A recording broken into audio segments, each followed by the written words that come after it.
Welcome to the Let's Talk BS podcast. I'm Bryan. And I'm Sofia, and we're coming to you live from the 757. Good morning, Bryan. Good morning. How you doing? I'm doing pretty good today. I got a song that's dedicated for this week's episode. I'm gonna play it real quick.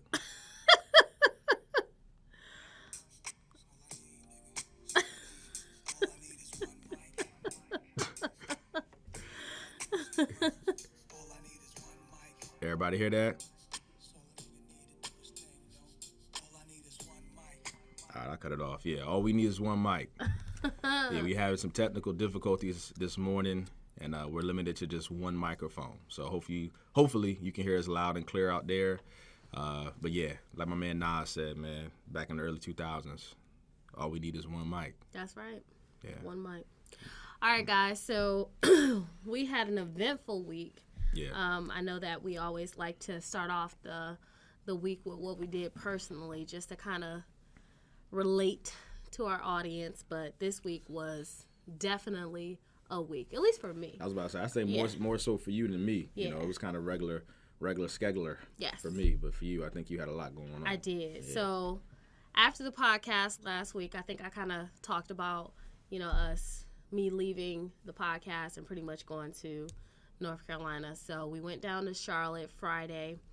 And for anybody who doesn't know yet, I am half American, half Eritrean. And so when we got down there, we had I had dinner. So we ate our traditional African food, and that was so good. It hit the spot. That's what I grew up eating like.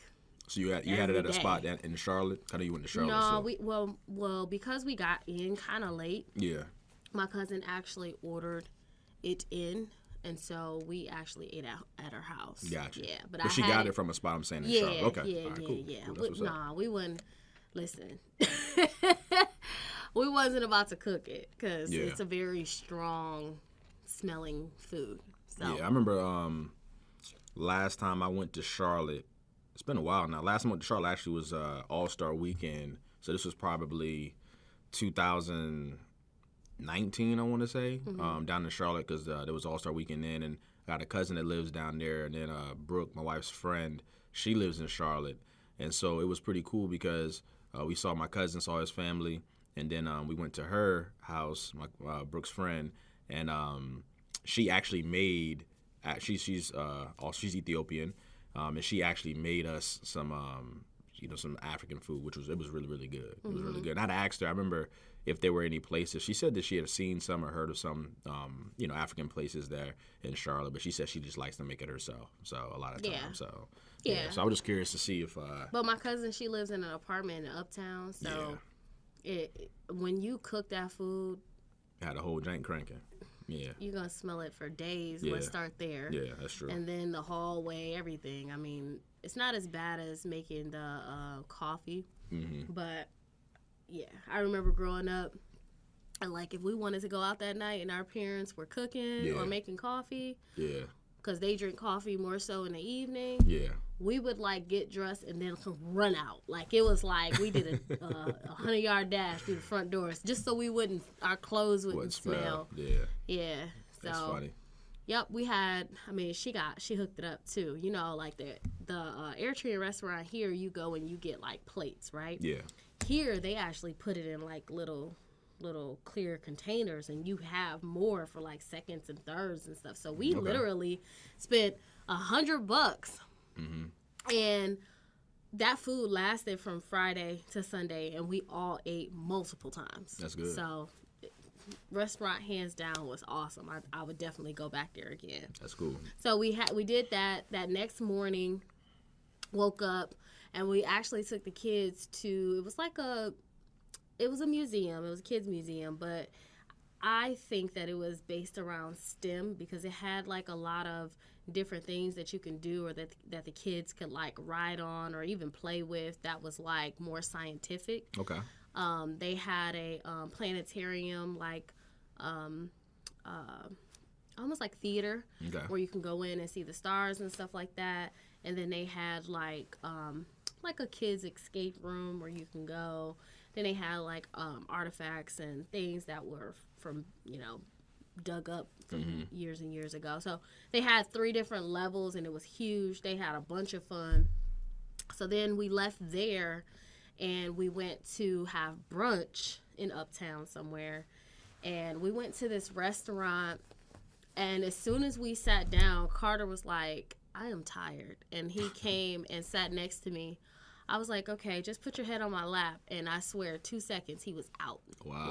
Wow. Yeah, he was done. So then he he slept the whole time that we ate brunch. I ordered some mussels. My cousin ordered some shrimp and grits. My kids had, I think Jada ordered like steak and like potatoes. And then I was eating good. So y'all had to eat, y'all had the African food, and then like at the crib, because y'all had ordered it the night before, and then y'all went out and got down like that. That's what's up. And then my oldest, she got chicken and funnel cake. So they had a spin on their chicken and waffles, so it was like chicken with funnel cake. So I love me some funnel cakes, man. I love me some funnel cakes. That's what she had, and she liked it too. Like, she was excited about it. So after we left there, we went to the house and we kind of chilled, and then we ended up having adult time, me and my cousin. So we went out and grabbed some drinks. In the place that we went to in Charlotte, it's not a club, it's kind of like a lounge place, but then like people come and you could do hookah, and I think you could buy bottles. I don't really know, I didn't really see people doing that because it's so like chill. But when I say chill, like I literally had on a flannel and some leggings and some Timberland boots. Like, it was so chill. Gotcha. And I wore that to the museum earlier in the day. So we got there. We started drinking. Obviously, we had our adult beverages, and then we ordered a hookah because my cousin likes the hookah. So we did that.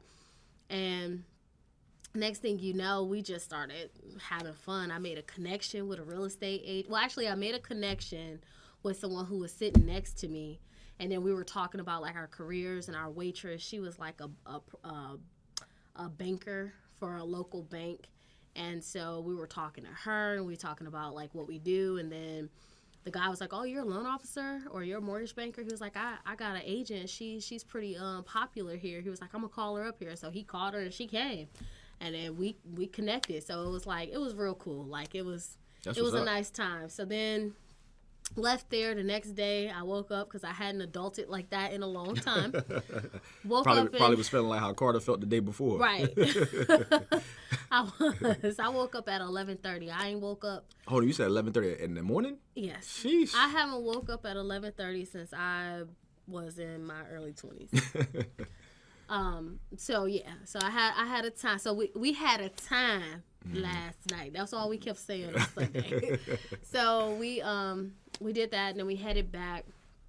That when we got back, I mean, we pretty much just chilled, and we kind of rolled right into Monday. And Monday, my daughter ended up getting a concussion. She got hit in the head. Anybody who plays volleyball, she's playing on now her school team, because tryout started on Monday. And on the very first day, there were a couple girls who are not familiar with volleyball. So when they put up the nets, they use these poles, and they put them into the gym floors, and that's kind of like what holds up the net. Well, a couple of the girls were trying to help out, and they pulled up the pole, not realizing how heavy it was, because it's a really heavy pole. And they pulled it up, and it was so heavy that it started to fall back. The top started to fall backwards. And my daughter just so happened to be standing right there, and the pole hit her on top of her head. Wow. So then that led into us, having to go to the ER, having to have a trainer assess her, and she ended up getting diagnosed with a mild concussion. Okay. And then, obviously we had to follow up with doctors and stuff. So now she's good. She's doing a gradual return.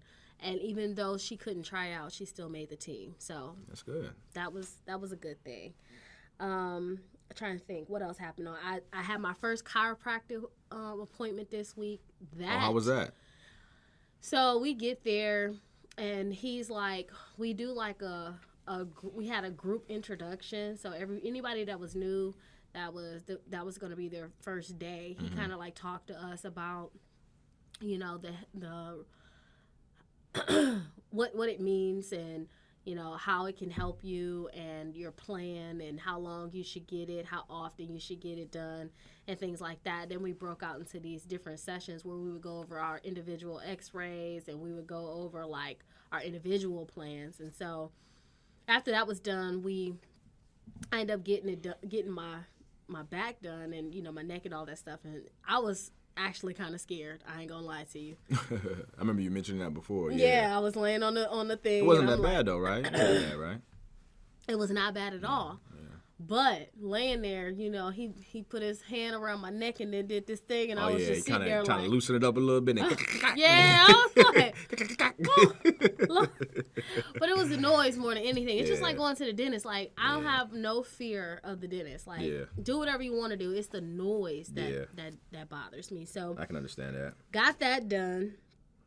Let me see. What else did I do? Oh, and then on Monday, I actually got renters that signed a lease, so I had to go and like place, do the filters, put in fire extinguishers, do some little cleanup stuff, and then actually I got some landscaping done, but the person did not put down seeds, so I had to go to Home Depot, get some seeds, and then I went out there and put the seeds down, and thank God it's raining today, so yeah, that'll help. Hopefully, you know, we see some grass in this one little spot here coming soon. So I actually got out there and did that. Okay. I had an agent meeting yesterday at the oceanfront. I was supposed to have one on Tuesday that got rescheduled, and then let me see, we had the Buffini on Tuesday. Yep. Yeah. Yep. Mm-hmm. And then I've been scouting different like areas to have our second event. So I've been trying to run and go take a look at all these different little areas throughout Virginia Beach and Norfolk, just so we can get a idea with venues for our next event. So okay, I've been busy. I was about to say, 12 minutes in the podcast, man. Yes. Yeah, that's the longest I think run that you've had. Oh, and then I had there's a chief event, almost like it's the birthday of the chief mess, and so I have an agent that's also a chief who reached out to me and wants to do the event together. So we had a meeting about that, and the great thing is they already have 155 people who actually has signed up for the event. So we discussed that, and we talked about the giveaways and all the things that are coming from that. So, yeah, man. Busy. They used to call me Busy B. So I can't look. I call you Busy Fee. Remember that song back in the day? Who was the one that be like, we always used to like pound on the desk, do. Oh, that's grinding. Yeah, that's what I was doing all week. VA, what up? Is that where he from? Yeah, he from Virginia. That's for real. That's the Clips. Yeah, Pusha T and Malice. Look, I ain't know. Man, that's terrible. Yeah, grinding. Yeah. Matter of fact, hold on. No, we can't. No. I'm gonna go to it since you don't know. I know who it is now. You just told me. I know who Pharrell is. I'm gonna play it just real quick, just since she didn't necessarily know. Yeah. Yes, this right here. I'm your pusher. Pharrell. Yeah. Pharrell from that too. VA stuff. Mm-hmm. Yeah. I just had to plug. I had to plug the hometown. I was grinding in VA. There we go. Hey, there you go. There you go. So yeah, you had I was about to say your week / weekend was a lot going on, but it sounds like it was very productive and you had fun too. So that's always. Oh yeah. You always want to balance that. Like you said, that grinding or that work. With some pleasure Work as well. Work hard, play harder. There you go. Yeah. So for me, I had a little bit of fun this weekend too. On Friday, and like I said, we recorded last Friday. Yep. That evening, me and my two buddies, Shal and Sherman, we went to a place called Neat Bird. So there's a new area in Chesapeake. They're actually creating basically a downtown Chesapeake. Yeah. And it's called Summit Point. And so. Is it called? Oh yeah, downtown. Okay, yeah. Yeah. They're creating a downtown Chesapeake. Pretty much in Hampton Roads, we have a downtown Virginia Beach. We have a downtown Norfolk, downtown Portsmouth, downtown Hampton. I mean, pretty much most of the 7 cities has a downtown area. At Chesapeake, we do not. That's where I reside. I reside in Chesapeake. I grew up in Virginia Beach, but I've been living in Chesapeake for the last like 12 years. So I'm happy to see that they're actually creating a downtown area, because a lot of times we would always have to go to Virginia Beach or Norfolk to kind of get that environment that we were looking for as far as the downtown feel. So anyway, there's a new area called Summit Point, and there's a brand new restaurant that just opened up called Cork and Bull, and also a restaurant that opened up a couple months ago called Neat Bird. And so two of my buddies, we're I would say bourbon whiskey connoisseurs. We love them, we collect them, and so one of my buddy Sherman, he's an accountant, CPA, and so he hit us up. We have a group text, and he was like, "Hey man, I've been working 16, 18-hour days, because of this obviously being tax season." So he was like, I need some fellas, man. I need us to get together and just have a couple of drinks just to kind of unwind a little bit. So we checked with the wives, got the stamp of approval to link up Friday night. And so we hung out. We went to Neat Bird first, had a good time, had some wings, had some drinks there. And then we just walked right across the street to Cork and Bull and ate some appetizers and had some drinks there as well. And it was nice. I mean, I think they had just opened up maybe 2 or 3 days prior to that. And it's the same owner. They're pretty booked, too, because I actually tried to make reservations there for 2 weeks from now, and they were booked. Yeah. But I will say this, though. A lot of people don't know that they're open, even though with them being booked like that. When we were there that night, it was a lot of people there, but I think they only booked reservations for a certain amount of seats. There was people that were just walking in that was able to get seated immediately, So, so I wouldn't necessarily just say, it's not an option, I guess, for you whenever you're planning on going. Yeah. But yeah, we sat at the bar, watched the basketball game, and the owner came out. He shook our hand personally. We talked about cigars. He gave us a couple of cigars. We went on the balcony area. Was he there, doing that with everyone, or did y'all he personally stand out? I think we just stood out. I mean, because we spent a lot of money there, so I think he just kind of wanted to come out and say, hey, That's cool. So he came out to us, shook our hand. His name is Ken. I'm familiar with a couple of other restaurants that he owns. There's a place called Riverstone in Suffolk, a place called Decoy's in Suffolk that he owns as well. It's another Italian spot in Norfolk that he owns too. I can't remember the name of it, but we were just having a casual conversation. And then, like I said, he offered us a cigar. All three of us, we went out and smoked a cigar on their balcony area, and just had a good evening. I ain't gonna lie, when I came home, I was feeling buzzed. Like I was like, but that normally, I know for me, I like smoking a cigar, but I normally like a cigar gives you a certain type of buzz, and alcohol gives you a different type of buzz. So normally when you combine both of those, it's kind of it's a different feeling. So I remember when I came home that evening, I was feeling away, as I can say, right? So, but it was cool. We had a really good night, fellas. We enjoyed ourselves. The oysters, we had oysters, some mussels, I think you had mentioned, and also we had some steak bites. Steak bites were amazing. Like that was really, really, really good. Nice. The next day, my son had his basketball game. He did well again. We were designated to bring the snacks again. So, after the game, I set up shop and all the kids ran over and got the chips and juices and stuff. And then later that day, we had what's called Bestie Fest. My son's school, every year is kind of like their dance, I guess you can say, where, the parents come, they have different activities. And at first it was just going to be me and him. But then we found out that because my daughter and son go to the same school, we found out that my daughter was welcome to come as well. So we all went, my wife, myself, and my 2 kids, and we had a good time, man. It was really, really cool. It was a dreary day, kind of like it is today. It was raining on Saturday, so to be inside, they had like hula hoop contests. The kids were doing that type of thing. They had like food and activities for the kids to do. They had a limbo contest. So, seeing my son and daughter like doing the limbo, it was funny. I just remember that brought me back to when I used to kind of, do those things when I was a kid. I got a limbo stick at the house. Oh, you do? Yeah. Okay. Yeah. We play that in the summer. We do it in the summer. In the summertime. So we got these wooden poles and then the wooden stick, and then they have like colorful latches. Yeah. And every time they go under, you drop it a latch. So they just had 2 people holding them, and just kind of a person they both on both sides just put it down each time. But it was cool. Like I said, the kids thoroughly enjoyed themselves. Man, they had a daddy-daughter dance where they played that what's that song a Frozen song. Let It Go. Let It Go. Yeah, they played Let It Go, and it was funny because they had a DJ who was DJing. And I was sitting there, dancing with my daughter, and she was just looking into my eyes, man. And I kind of had a moment. I got a little tears in my eyes, and it was funny because I look up at the DJ. My man is like this, wiping his eyes. I'm like, okay, so he feeling what I'm feeling too. You know what I'm saying? So I'm thinking like he maybe be thinking about his daughter or something like that or whatever. But yeah, it was cool, man. Like I said, the kids enjoyed themselves. It was. And you saw tears? No, yeah, but he was probably 10 feet from me. He was crying. Yeah, he was crying. He was crying harder than I was. You couldn't. There wasn't tears that fell down my face. You know how you about to cry, your eyes get watery. So I was looking at my daughter, and she was just like looking at me. She was just looking up at me, kind of just like smiling and looking at me. So I was kind of getting emotional, and then so I just kind of tried to move my eyes away from her so I wouldn't cry. And I look over here, my man's bawling, like he's bawling, crying. So I was like, wow. But yeah, that was pretty much my weekend. That was Friday and Saturday. So I had an eventful weekend. Sunday, I just kind of relaxed, did a normal Sunday thing, laundry, cleaned up, get prepared for the week.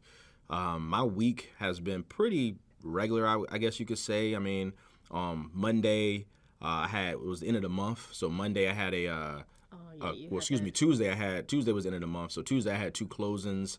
And Monday, we're just kind of like, coming off the weekend, real busy day, trying to get those 2 loans to close. And had an issue come up with one of the loans, as we previously mentioned before.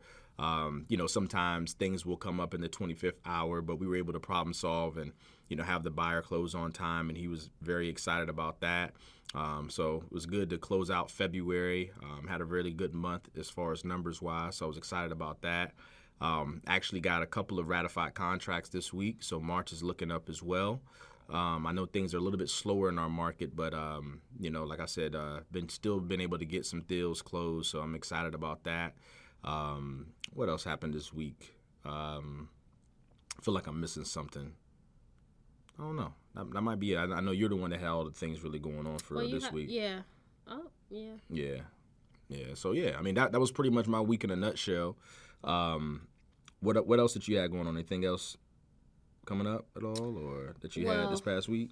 No, that I missed. Nothing else. This month is Women's History Month. Yeah, it is. So that's exciting. I'll talk about that in a little bit, but no, everything else was just pretty. I mean, what I saw coming up in the news that was pretty funny to me was the Michael B. Jordan thing. And speaking of Michael B. Jordan, that movie is coming out or did come out today, which is Creed 3. I'm definitely gonna check that out. Yeah, I'm excited to see that. I like, the first one, the second one, and I like the dynamic of how he was with his girlfriend, and then she had the disability and all that good stuff. Like it's a really good. It's a really good movie, so I'm excited to see. And then, Michael B. Jordan, he's been doing a lot of press, for this movie. And so there was some words exchanged on the red carpet this past week, and that actually came up in conversation right after it happened. And so what's your take on it? Yeah, it was funny, man. So, just to kind of explain what happened so folks understand in case they didn't see it. But, like Sophia mentioned, Michael B. Jordan is doing a lot of press for the movie that just came out today. Mm-hmm. And he was on the red carpet. I think there was either a private showing or just kind of just press about just on the red carpet about the movie. And a woman came up to him and, asked him some questions. And then so she said, hey, you remember me? We went back, we were back in 7th grade, so-and-so class or whatever.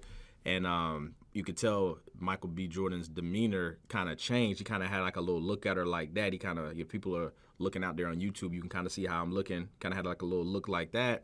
And he was like, yeah, you used to call me corny. You used to call me corny. And he said corny, right? Yeah, he said corny. That's right. He said, yeah, corny, right? Corny, right? And then so she was like, nah, misquoted.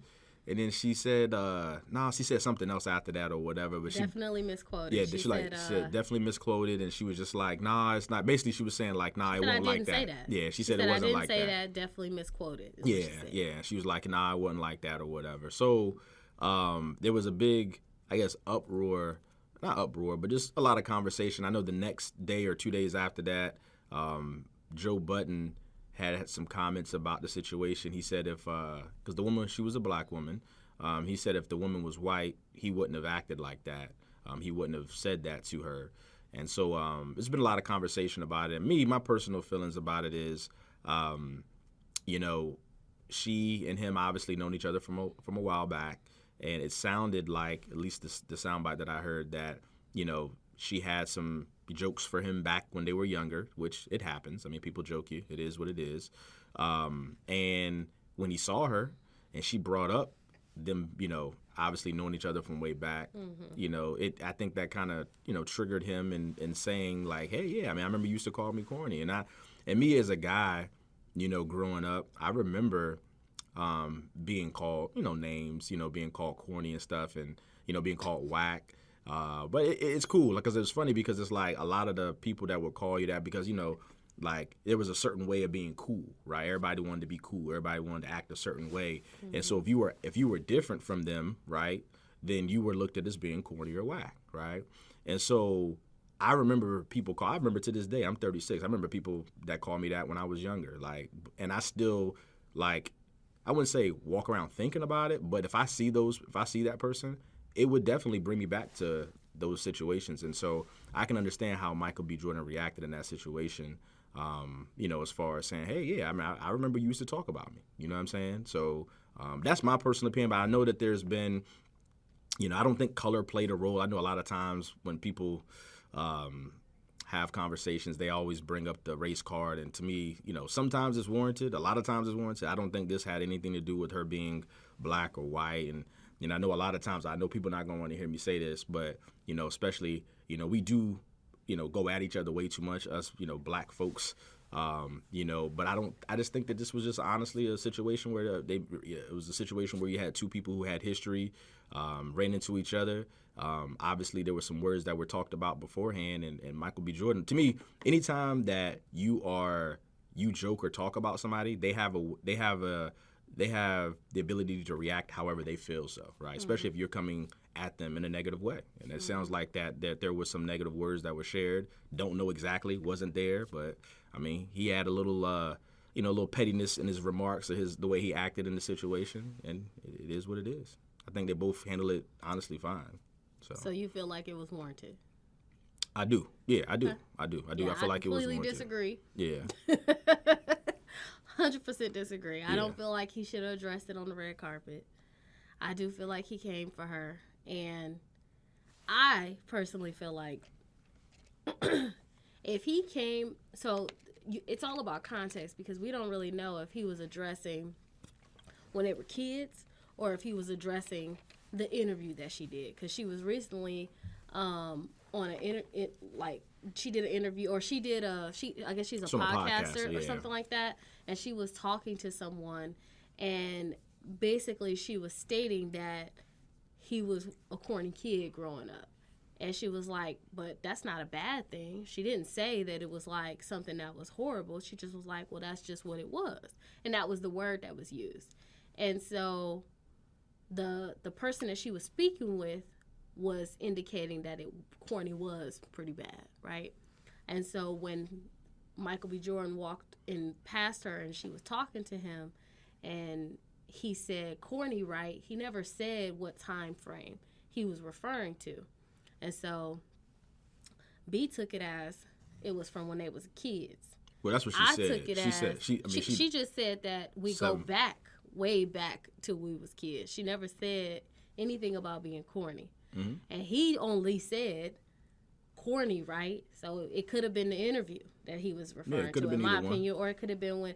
Now, for me, I feel like if it was when he was a child, we grown. You successful, like.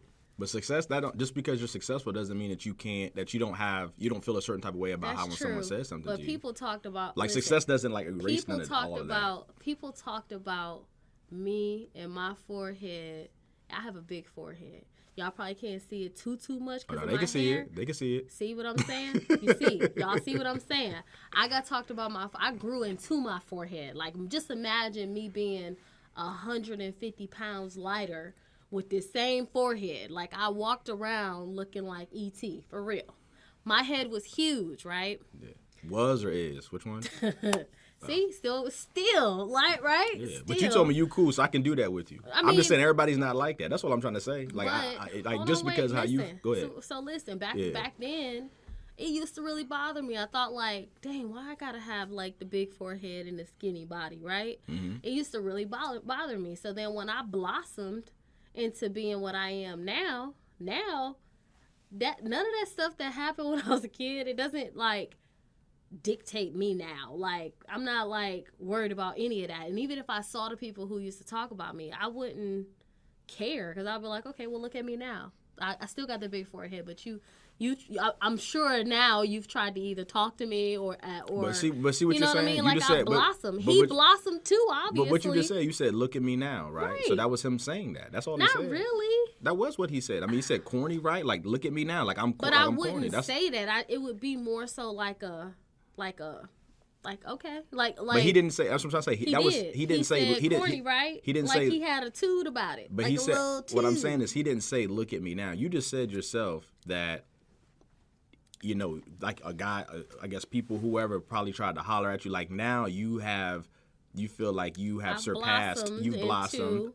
Something that is different, and for me, like, I grew into me. Like, I grew into being comfortable with me. Correct. Right? So there's nothing that anybody can say. People can still address my forehead today. Correct. And I know exactly who I am. So I'm not going to, because you say something about my forehead, I'd be like, mad about it. Like, no, it don't bother me. But what I'm saying though is that you're talking about somebody saying something today. We're not talking about him saying. We're talking about. I mean, he still could be. I mean, what if they hadn't been talking about he's corny now? I mean, I feel like they did still say he was corny now in that interview, right? On the podcast. Yeah, they did. Yeah, they still said it was current. So I mean, regardless of the fact, I just feel like. Like your daughter's song when y'all was dancing. Yeah. Let it go. Yeah. I guess for me it's just when people, to me, the word when people call each other names or call each other things, corny to me is not something like that's not positive. Like, that's calling someone a name, right? That's saying that you are a certain type of way. Mm-hmm. Like, what is corny? Like, what, you know what I'm saying? Like, so why? Like, I think so you're just taking it. Is this personal? No, it's not personal. I'm just saying it's just funny because, like, when people call someone, it didn't matter the word. It's not about the word corny. I'm just looking at it from the standpoint of when you call someone a name, right, mm-hmm. or label somebody as something, right, mm-hmm. And they react to that negativity. You don't have the say so of how they're going to react to it or say, hey, you can't do this because of the situation. Hey, we're on a red carpet. Hey, this is this. This is where their paths collided the next time that they saw each other. And that was his response because he heard what she said or the people around him was talking about. Because it's no different. I've had situations before where, and I don't, again, it may be different. It may be different for you, but I had situations before. It's almost like collateral damage, right? Where you have a set of people, and let's say a couple of people are talking about you, right, or saying something about you, but if you're amongst those people and you're allowing that to happen, to me, it's just as you saying it. Like, that's how I look at it. You know what I'm saying? So, especially if we have a history, like, they don't know me like you know me, right? So, for you to be around someone to talk about me like that, and you know, I feel a certain type of way about you saying things to me that is not in an uplifting, positive manner, I can react how I want to react to it. And that's how I feel. Like, I mean, we may have a different view on it, but I remember just the way I grew up, the principles I grew up on. Like, if somebody was talking about me and we have a history, we cool, I would like for you to come tell me, or you to be like, nah, like, you know what I'm saying? Like, but for you to condone that behavior, you're just as guilty as the person that's saying it. So that's how I look at it. Yeah. I mean, I agree with some of what you're saying, but I do feel like if he was reflecting on his teenage years or even younger than that, yes, let it go. But if he was referring to the interview, then I feel like, okay, cool, address it, but I feel like it was misdirected. He addressed the wrong person. So it's just a lot of unknown is what I get from it. But I do feel like something that happened when you was a child. I mean, Michael B. Jordan been acting since he was a child. Like, mm-hmm. he was in The Wire. The Wire. Mm-hmm. Yeah, he was what? He had to be like He was in teenager. the corny years, I guess you could say. I don't know. Like, at some point, I feel like we all were corny. At some point, I mean, nobody is just 100% like right off the bat like popular. You learn to become that, right? Like you learn to fit in. I don't know. I guess it's funny. I just looked at, I guess, growing up when people call people corny, the people who they call corny seem like the people who actually end up doing stuff for their life. I'm just gonna be honest with you about it. So that's true. So that's what I'm saying. So like what I'm saying is like that's still. But you could fit in it's and still be not corny. It's still not okay. Just like you could be a nerd and be popular. Yeah, you could be. You could, but both. I guess to me, when the way you say it and how you say it, I mean, if it's in a negative manner, that's not cool. Like I guess that for me, I mean, just growing up, I didn't joke people. Like I didn't. That was something I never really did. Like I don't know you. You just joked me 2 seconds ago. I'm talking, Sophia. I'm joking you in the sense of I know you brought it up. You talked about your head, so I'm talking about a situation. I'm talking about this being no. I'm seriously. I'm talking about this as like when I'm younger. I didn't call people corny or whack or nerds or stuff like that. I just didn't do that. You know what I mean? Because who am I to say that to the next person? That's all I'm saying. But if you're talking about your head and your forehead, and me and you've talked about this all the time. So it's like, don't let this camera, this interview, or this episode, like, take it out of context. Like, I poke fun at your head because you opened the door for me to do that. Like, that's what I do. You know that. Okay. Yeah. Okay. Sure. Moving on. You funny, man. Okay. Because I didn't make fun of people for 2 seconds prior to that. No, what I'm talking about is calling people corny and whack. That's what I'm talking about. Okay. Saying that you have a big forehead after you said, "Hey, I have a big forehead," to me that's totally different. Okay. That's like me saying, "Hey, I'm corny." I tell myself, "Hey, I'm corny," and then you just echo what the person said. You just said, "Hey, I had a big forehead and I grew into it." I was like, I'm just repeating back what you just said. That's different than me. You don't think that's the same thing? No. Oh, okay. So if I come out and say something about myself first versus you just coming and say something about me, there's no difference in that at all?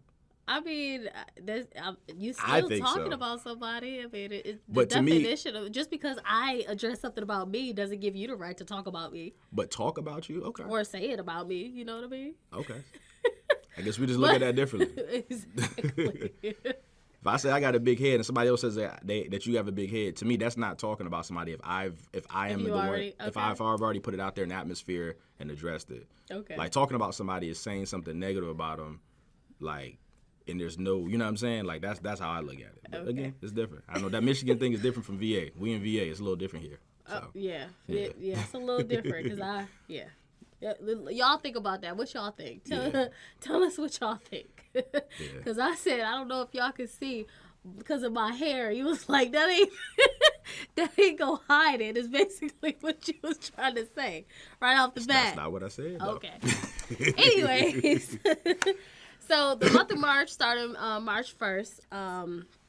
It's Women History Month, so we want to recognize Miss Biddy Mason. She was She was the first Black African American woman real estate agent from 1866 up until 1891. So shout out to this woman who paved the way in real estate for women like me. So.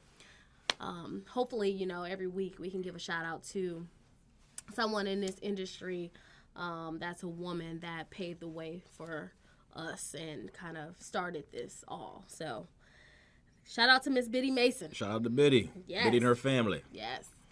So, every week, we always like to exercise your knowledge. That's our next segment. So during Exercise Your Knowledge, we're going to ask you a mortgage-related question, and we want you to think about the answer to this question. We won't reveal it up front. We want you to think about it, hold on to it, and then later on in the episode, we will reveal that answer. So today's Exercise Your Knowledge question is, at what age can you purchase a new home? Or a home. Doesn't have to be new, but when can you purchase a home? New to them, right? New to them. New to you. Yeah. So how old do you have to be? That's a good question. Is ultimately what. That's a good question. A lot of times you got these different age. Hey, you got to be this age to drink, this age to, buy a lottery ticket, this age to serve the military. Correct. Like, there's all these different ages. So how old do you got to be to buy a house? Yep. How old do you have to be to buy a house? Yeah. All right, so today's topic is I know we always talk about like credit. We always talk about loan products, right? Today, we kind of want to talk about those individuals who may have had hardships in the past and they have gotten past it. So, what those hardships are and what those time frames are that were required in order to move forward to purchase a new home. So, today's topic is bankruptcies and foreclosures, right? Mm-hmm. So, I'm not really sure. I'll let you explain what a bankruptcy and what a foreclosure is, and then we'll go ahead and jump right into it. Yeah. So bankruptcies and foreclosures, like I said, obviously those are terms that a lot of folks sometimes can feel uncomfortable talking about, especially, personally. But a bankruptcy is when you're in a situation where you've kind of deemed that you can't afford to pay your bills, your credit-driven bills. Mm-hmm. And so what you're able to do is have everything wiped clean, right? So there's two different types of bankruptcies, first off. There's Chapter 7 and Chapter 13. Those are the two popular ones, I would say, right? And so what they can do is they could... For individuals. For individuals, correct. Yes. Yeah. So one of the bankruptcies, what you can do is they'll wipe everything clean. So they'll essentially pay off your creditors on your behalf. But then what happens is, like, during a certain amount of time, so a couple of years, you're really not able to establish any credit yourself, right? You have to just kind of, pay cash, pay whatever your payroll is. You can't establish any type of new credit for a certain period of time. And then after that, then that's when you can go ahead but it's normally like a 2 to 3 year time frame that you're kind of in a situation where you just can't establish any new credit, right? So that's one type of bankruptcy. The other one is when you actually just get like on a payment plan with all those creditors. So you have like your bankruptcy trustee who will get all of your debts, compile them, work out agreements with all the different creditors, and then they'll set you up where you can make monthly payments to make those debts good over a period of time. So that's actually the best one, I guess, as far as credit-wise, and not having such a negative impact on your credit because you still are the one that's making the payments. It's not just they're wiping everything clean. So that is the one that I wouldn't say advise, but that's the one that I would definitely recommend if you're in a situation where you feel that that's the only option for you is bankruptcy. Then that's what it is. And then foreclosure kind of piggybacks off of that as well. Foreclosure is dealing with a home, right? So if you have a mortgage on a home, you purchased a home, and there's been a mortgage established to the home, and you're in a situation where you're not able to make your payments, typically after about 90 days, they'll start the pre-foreclosure process where, they'll send you out paperwork and tell you, like, hey, since you're not able to make your obligated payment that you signed on when you, created that note and that deed of trust when you purchased the home. That promise to pay. Yeah, that promise to pay. Then we'll have to go ahead and have you leave the home or start the proceedings of going through the foreclosure process where you no longer have ownership of the home and you do have to leave. And so it's kind of an uncomfortable conversation, uncomfortable topic, I would say. But it's just a reality. I mean, obviously, there's things that happen. I mean, we've been through a pandemic recently.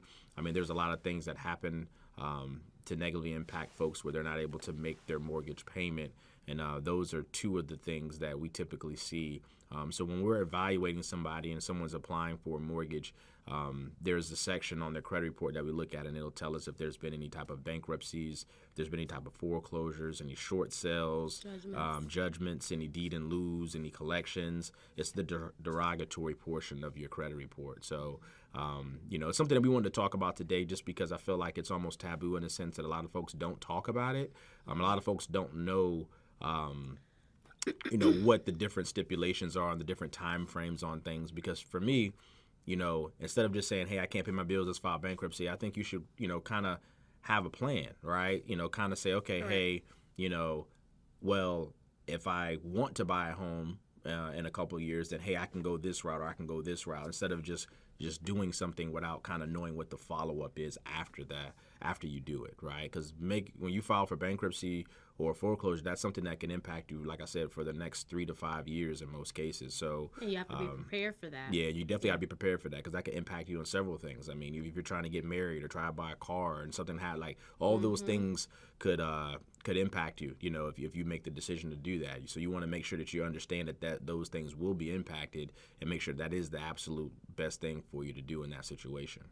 So I know Sophia, she wanted to touch on a couple of the different like time frames, the different waiting periods that are involved once you do go down that process. Yeah, so I'm going to start off with your conventional loan product. So with your conventional loan product, if you decide to file a bankruptcy and you decide to file a Chapter 7, then there is a 4-year waiting period after your discharge date. Now, I just want to say something real quick.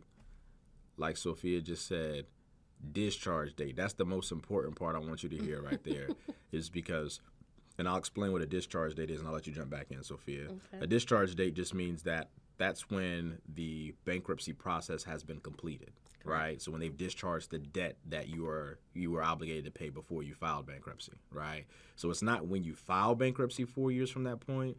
It's actually when the debt has been discharged. So sometimes, I mean, it could be months upon months, even years that happen before when you initially, start the bankruptcy process to when the debt is actually discharged. So go ahead. I'm sorry. I just want to make sure people knew that. Yeah. No problem. Yep. And then for your Chapter 13, it's 2 years from your discharge date, but it's also 4 years from your dismissal date. Mm-hmm. So you want to explain what the dismissal is compared to the discharge? Yeah, I mean, it's essentially the same thing. It's just with you filing a different type of bankruptcy, the debt is considered dismissed versus being discharged. So it's the same principle. It's just that, like I said earlier, one bankruptcy is where they just discharge all of your debt. The other bankruptcy is when you actually are making monthly payments to, it's not what you're obligated to pay that you initially started with, but they'll set up like a payment plan to have you still, in those creditors' eyes, that you're still making good on paying those payments back. Yeah. And so that's where the dismissal part comes into play. And another thing that I want to point out is if you start, because I've had somebody recently, I've had this happen to them where on the credit report, it shows 2 different bankruptcies. And they were probably discharged 4 months apart. Well, if you start that process and then you decide or you don't follow up or you don't finish it and then they dismiss it for you, just because you started it, it's going to show up on the credit report, and then you have to wait that waiting period. So if you're going to start it, if you start it, you might as well follow through or don't start it at all, because it's going to put you into a situation where you have to abide by these waiting periods. Exactly. And that's why we said, it shouldn't be a knee-jerk reaction on filing bankruptcy. I mean, you should really think it through, think out what your plan is. Yep. And if that's the Speak absolute, to your attorney. Yeah. Make sure you get some type of advice for that for sure, because like she said, there's so many different things that it could impact in the future that you want to make sure that this is exactly what's good for you. Mm-hmm. Now, with that same loan product, we have foreclosures. So Bryan went over what the process of what a foreclosure looks like. So if you're in a situation where you're unable to make your mortgage payment and you have been late and have not paid on your mortgage for the past 60 to 90 days, then that's when the lender can go ahead and start the pre-foreclosure process. And if that process is started and that home is foreclosed upon and the lender takes over that mortgage, then there is a 7-year waiting period if your loan product originated with a conventional loan. Okay. Then there's something called a short sale. So I don't think we actually talked about what a short sale is, but ultimately it's a situation where you're in a predicament where you want to sell the property, but maybe the property is not worth the amount that, how can I put this? That you owe. It's not worth the amount that you owe. Mm-hmm. And so what happens is if you want to sell that property, whoever is buying it from you, they will not lend if it's not worth the amount that the person that's selling owes. And so ultimately what ends up happening is both banks have to kind of come to or the selling bank has to come to an agreement to sell that property at what it's worth, even though the owner owes more than what it's worth. And so if you go through that process before you can purchase another property, there's a 4-year waiting period with that conventional loan product. Yep. Yeah. So moving forward, I think the VA home loan program it's a little less restricted as the conventional loan Always product. is. VA always but look. This is, by far, we talked about this multiple times. I mean, when it comes to purchasing a home, because you serve the country, I mean, you just have the better loan product. And so with this loan product, the Chapter 7, there's actually only a 2-year discharge. And then if you file a Chapter 13, I mean, you could potentially purchase a home within, after 1 year. So depending on what your current status is, depending on, how everything went about, depending on your credit scores and everything, they may go ahead and allow you to go ahead and purchase right after 1 year. Yeah, and again, like Sophia said, it's for Chapter 17, it's 2 years after your discharge date. So remember, it's the discharge date. And then, as she mentioned, when it comes to Chapter 13, it's 1 year after the discharge date as well. Yep. Yeah. And then if for some reason you had a foreclosure and you couldn't afford your mortgage, and then years later you decide you're ready to buy, maybe your income changed, maybe you got married and I got 2 incomes in a household, 2-year waiting period. Yep. So that's awesome, because with conventional it's 7 years. So with the VA, you only have to wait 2 years. So like I said, I should have went to the military, man. I'll tell you that, boy. I almost did. I almost went to the National Guard. So yeah, I should have went to the military, man. I'd be way more riskier than I already am when it comes to finances if I went to the military, boy. I feel like they got a lot of get out of jail free cards. They do.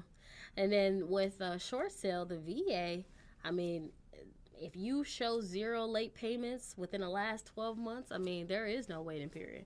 As long as you can show that you've made on-time payments for the past 12 months, I mean, with a short sale, even if you short sold on the property, you can go ahead and make a new purchase. Now, the caveat is with the VA, you have to have the eligibility to do so. Correct. Right? So if you do have a foreclosure or if you do have a short sale, the VA backed you up. So the VA actually paid the lender for your mishap. And so your ultimately, your entitlement can be penalized for. So what that means is they have different loan limits per county. And so the VA determines how much you can be approved for based on the county and based on your eligibility. And so if you have a foreclosure or a short sale, then that means that the VA paid that out for you. So there's an amount that you actually owe the VA. Now, if you want to, gain your full entitlement back, I mean, you are more than welcome to pay the VA for the amount that they helped you with. But let's say you don't. As long as you have enough eligibility to purchase a new home, then you're good to go. Or if you don't, they will make you make a down payment. So correct. That's the only caveat to VA. You just have to have the eligibility to do so. I'll let you take FHA. Yeah, so FHA, if you're going through a Chapter 7 bankruptcy after it's discharged, it's a 2-year waiting period.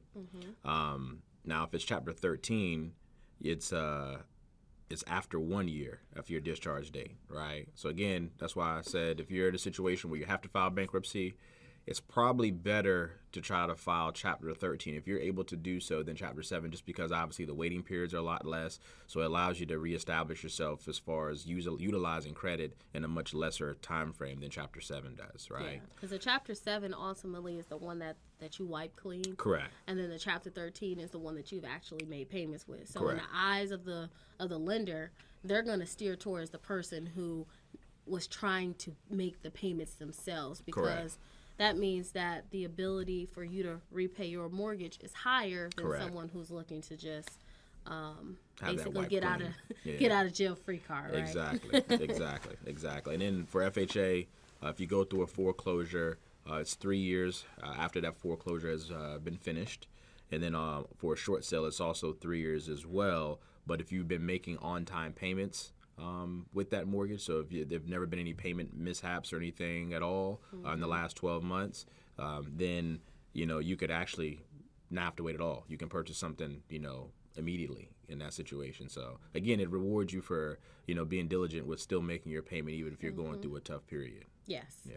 Yes. Now with USDA, this is a government backed loan just like your FHA and your VA. So for Chapter 7, they actually only they only require a 3-year waiting period from your discharge date. But they also, in conjunction, if you noticed, I mean, all 3 of the government-backed programs for Chapter 13, they want to see, they'll allow you after 1 year. So the conventional loan product has the most restrictions because it's not backed by the government. Correct. Now, the foreclosure for the USDA loan product, there's a 3-year waiting period. And for your short sale, there's also a 3-year waiting period. So conventional seems to be the more restricted loan product when it comes to your derogatories on your credit. Obviously, we try our best not to have derogatories, right? Yes, we don't want you to get into the habit of filing for bankruptcy or, foreclosing on properties or short selling. But we did want to point out that if you are a person that did go through a tough time, because it all happens, I mean, life happens, right? And nobody's life is exactly the same. So if you are that person and you've been able to reestablish yourself, things have changed in your life for the better, then there are waiting periods that you're required to wait out, but there's possibility for you to purchase a new home in the future. So that's correct. Yeah, that's huge. Like what Sophia just said. I mean, that's a big thing. We wanted to make sure we had a conversation about the different waiting periods, the different time frames that are involved when it comes to those circumstances. Because you'd be surprised. It's a lot of folks who have filed bankruptcy. A lot of folks who've been through foreclosure, had a short sale. I mean, it's something that it happens, right? It's life, but I mean, you can still bounce back from it. And one thing I want to say, I think we just talked about it a couple of times. I mentioned the term "get out of jail free card." I mean, that's essentially what it is, because when you come out of it, like let's say specifically either one of those, bankruptcy, foreclosure, especially bankruptcy, I'll kind of harp on that more. When you have like negative credit after the bankruptcy, it hits your credit score like double, right? So, if you have a late payment and you never had any type of derogatory situation like a foreclosure or a bankruptcy or a short sale, then obviously you're going to have a negative impact to your credit, but it's not going to be as big as a negative impact is after you come out of a bankruptcy. So that's why it really is a get out of jail free card. Like once you come out of a bankruptcy, make sure that you don't overextend yourself. Make sure that you put yourself in a situation where you can pay your bills on time, because you don't want to compound that where you're coming out of a bankruptcy and you become late. Then sometimes it's almost, I think I say it's impossible, but it's very, very, very difficult to be able to reestablish yourself again if you do have, mishaps or more derogatory credit out after you've completed a bankruptcy. Either one of those, one, Chapter 13 or Chapter 7. So I just want to make sure that you guys and girls do understand that and, are aware of that. Yes. Yeah. All right. So now it's time for our exercise your knowledge answer. So earlier in the segment, we asked you guys a question related to mortgage, and today's exercise your knowledge question was, at what age can you purchase a home? So I feel like this is great information. We're going to go ahead and drum roll. Yep. So the age is 18, right? 18. I was talking to my buddy yesterday, or this morning at the gym. He was telling me his daughter just turned 18, and they were talking about this weekend how they're going to have a nice birthday party for him. So I'm like, dang, she can actually buy a house right now. Yeah. It's crazy. Yeah. It's crazy. Yeah. So if you are one of those overachievers, because I feel like I've worked since I was 16. I started off at Kids Foot Locker. You look like a Kids Foot Locker worker, too. I ain't gonna lie. I know that's like stereotyping like a mug, but I remember going to, all my folks from VA can understand, going to Military Circle Mall or even Lynn Haven, but mainly Military Circle Mall back then in our, early 2000s, man. Like, Sophia looks like a person who's at Kids Foot Locker with the referee stripes on, with the black pants and some J's on. You just look like I was her.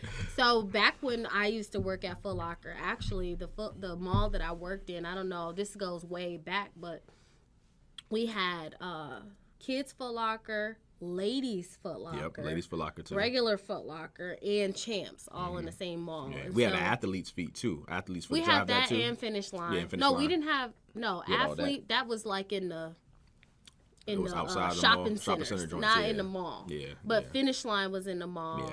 Yeah. And we would actually work. You could, if you were a Foot Locker employee, you could work all of them except for Champs because our uniforms were different. Yeah. And I think ladies' Foot Locker uniform was slightly different, but because it was still stripes and you were recognizable, we would just go ahead and work there sometimes. But ultimately, my favorite two stores. You used to crosswork then? Yeah, Oh, okay. sometimes. I didn't really care for ladies' Foot Locker, but I did used to work at kids and regular Foot Locker when I was needed. But my home was kids' Foot Locker. But worked there, and then I ended up. I had jobs in between, but longevity jobs I was at Foot Locker, then I went to Victoria's Secret, and then I got into banking. So those were my jobs that I had over a year. Other jobs that I had, I wasn't there. I mean, this is sad to say, but I was starting to be like, yeah, this ain't for me. I worked at McDonald's for a month, and I remember they used to call me and be like, you coming to work today? I'd be like, nah, not today. I got a quick story. I know we already been on this for an hour, so I got a quick story about that. So me personally, I didn't get to work in high school at all because I played sports. So every sport I did too. I played sports too. Yeah, every sport I played, I mean, we didn't get out of practice. Practice didn't until 6. And so back then, I don't know if it was different for where you couldn't Michigan work was. past Yeah, you couldn't. 7:30. There you go. It was something crazy. But I didn't work during the week. I worked on the weekends, and we didn't. When I played sports, we didn't have practice on weekends or games. Yeah. So that's the thing. Yeah, for me. We still had stuff on the weekend. We still had practice. Like when I was in high school, we had a basketball practice on Saturday mornings. You know what I mean? Coach, if we had a really good game, because games is always Tuesdays and Fridays for the most part. Obviously, you had some one-off different days, but Tuesdays and Fridays. So we had a really good game Friday night. Coach would give us Saturday off. But I can't work a job and be unpredictable and not know that until that night. You know what I mean? I just wasn't able to happen, right? So anyway. I didn't start working until the summer right before I went off and played football in college at a telemarketing job. So I've never worked at any type of manual labor job, any type of fast food industry. So I'll never forget when I first got into the mortgage business, this was 2008, right? And so, obviously that was the time where the market had kind of started to crash, right? And so, the first company I worked for, we got paid once a month. And obviously our job is a commission job, right? So we got paid once a month. So I obviously had to close deals to get paid. And it really taught me how to manage money very well because you would get paid once a month. I would have to pay all my bills for the month that I was in and then also the bills for the month that I was entering, right? Mm-hmm. So times that got tough.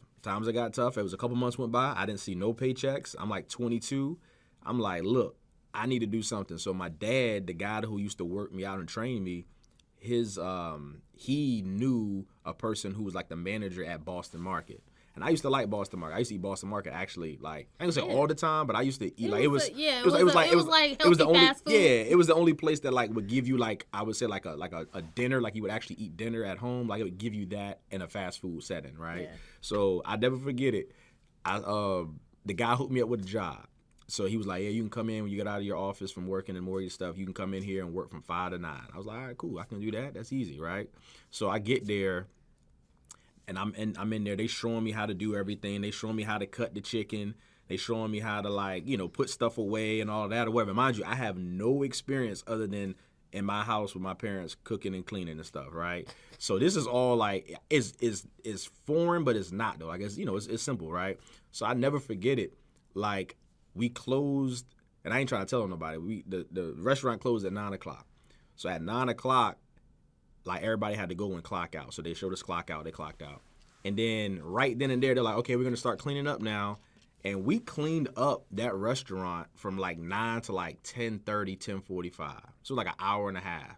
I mean, we scrubbed. Wait, y'all had to clock out then clean? That's what I'm saying. Yes, we did. Nah. So then, so. And you didn't say nothing? See, me would have been like, see, but I don't, you don't know what you don't know. So I'm just because everybody did. When they say this. That's labor? Again, I never worked in this type of environment. I'm just you hear me out. But there's labor laws on every establishment. But who walks around and looks at the labor laws? Okay, that's you. Again, you're different from me. I'm just trying to make a couple dollars. I used to be in there what's minimum wage? Yeah. Just to make sure they ain't trying to play me. Yeah, I didn't. Like I said, this is my first day. I'm just all sponge. I'm looking at everybody. If they say at 9 o'clock everybody's doing the same thing, I'm following the line. I'm doing what everybody's doing. So I'm not questioning anything because I don't know what I'm questioning, right? So I just remember us scrubbing and cleaning. And I remember after that joint, I was like, yo, this was hard work. And so I never forget it.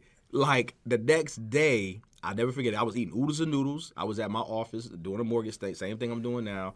And I was like, man, I can't go back there tonight, man. Like, it's too much. And I remember I called him. I actually called my dad. I was like, Dad, I can't do this no more. He's like, I thought you needed the money. So I was like, Dad, I'm just going to grind at my day job. Like, I'm just going to have to find another way. That's funny. He was like, all right. And then so I called up the guy.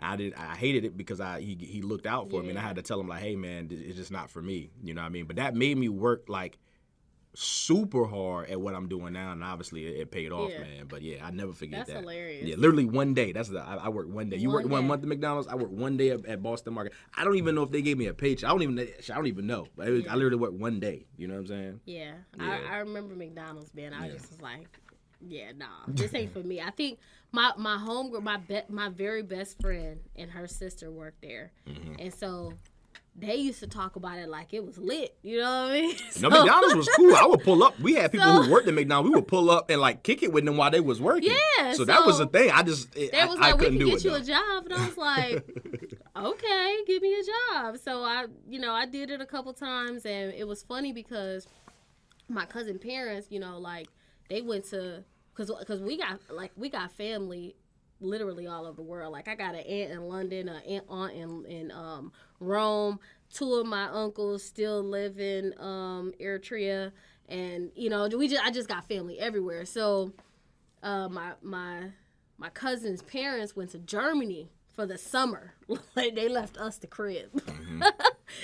Like who leaves like teenagers the crib, right? Yeah. So they left us the house, and we still did what we had to do. Like we still got up and went to work and did all that stuff. But with McDonald's was like right there by my cousin's house, and my parents, they were just like, okay, you can stay with my cousins because they were older than me, but I was still young, right?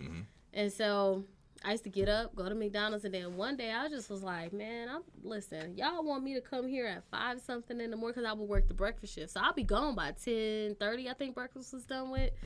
And I would go in and I would work, and then when you leave McDonald's, you smell like something different. Like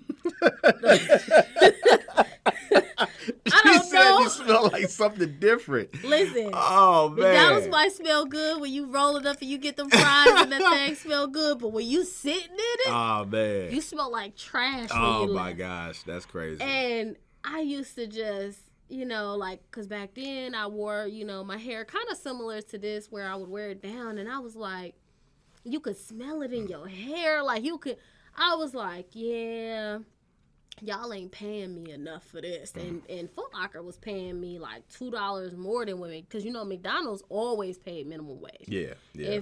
And I remember coming in making like $5.15 an hour, I think what it was back then. I can't imagine and that. I was like, wild. yeah, I ain't going today. And I remember they called me and it was like, Sophia, you come to work today? And I was like, no, not today. They called me 3 shifts in a row. I ain't gonna say 3 days in a row. It was 3 shifts. And the last shift, they was like, the last time they called, they was like, you're not working here no more, are you? I was like, nah, I'm good. And I was like, okay. and that was it. I never turned in the uniforms because that was a thing. Like, they wanted you to turn. I never went back. And that's was like, yeah, this ain't for me. Like, fast food, absolutely not. So then I went off to college. And when I was in college, at the time, my boyfriend, he worked at... Dang, where did he work? Oh, he worked like for a catering company. And so he would like have to do like evening stuff because it'll be like, I don't know, like I never went to his job, but he would always have to wear like the white shirt with the black pants and the tie and the vest.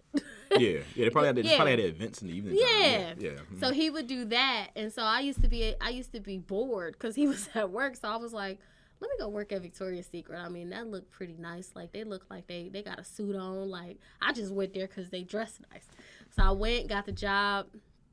I worked there for like a couple years. I think we went down a rabbit hole. What are we even talking about right now? Oh, we're talking. We talk about jobs, our resume. Like, what we going with this? So we're talking about the fact that you could be 18. Okay. To purchase a home. Cool, so anyway, I worked at these jobs when I was 16, 17. So had I got done with that and then went right into banking and became a full-time worker right away, because when I went and started working for JP Morgan, I was still working part-time. But let's say I jumped in, I was literally 18 or 19 or something like that. And I went into full-time work, didn't even think about going to college, and felt like I just wanted to work. I could have bought a house. Yeah. Right off the bat. That's ultimately where we was going with this. Yeah. So if you are one of those overachievers, knowledge right? is power. Like if you didn't know what you didn't know, you know what I mean? So now that you know, now we put it out there. I mean, obviously, it's something I definitely recommend trying to buy something early, especially if you're already going to be living on your own. Especially, like in high school, a lot of high schools nowadays, you have the opportunity. There's some students who know that college is not for them, right? Mm-hmm. And let's say they want to learn a trade. Sometimes you learn a trade early.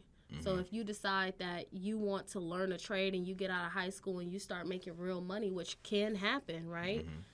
You could definitely purchase a house for yourself and get your portfolio started early. So, that's right. That's 100% right. All right, so what we got coming up, I know for us today we got Laura's event. Mm-hmm. I'm going to pop in there. I don't know if I'm going to pop in there at the same time as you because our schedules are different, but I'll definitely try to go and support her. I know that I have my chiropractic appointment tomorrow, and then I got like crazy meetings next week. So next week is going to be jam-packed, and we'll have a lot to talk about in next week's podcast. What about you? Yeah, I got my son has his last game of the year, so I'm looking forward to that. He's definitely progressed a lot in basketball, so that should be fun.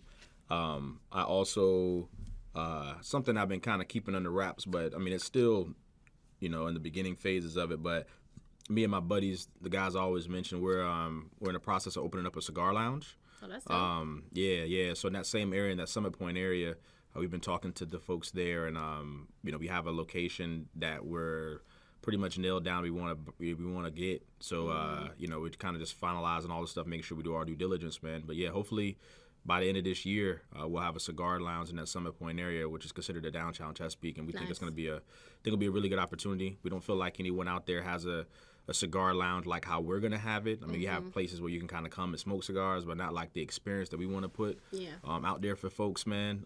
So I'm looking forward to it. It's something that's really, really, really occupied a lot of my mind recently. I'm always thinking about real estate and mortgage, so this is kind of like taking some of that off a little bit, which is pretty cool, different. Man. Yeah, so it's a little different, but it's I'm definitely going to go 100% at it. So we'll see. I'll love to keep you I'll be mentoring the NSU student. Norfolk State University. So I had someone give me a call and ask me if I would allow somebody to shadow me and kind of walk them through my day and then possibly talk to them about how to become a homeowner. So that's fine. That's coming up this week. Cool. Hopefully it'll happen on Tuesday. That was the day that I gave the students. So just waiting on them to respond back. So that is exciting because I'm always out here looking to teach somebody something, Absolutely.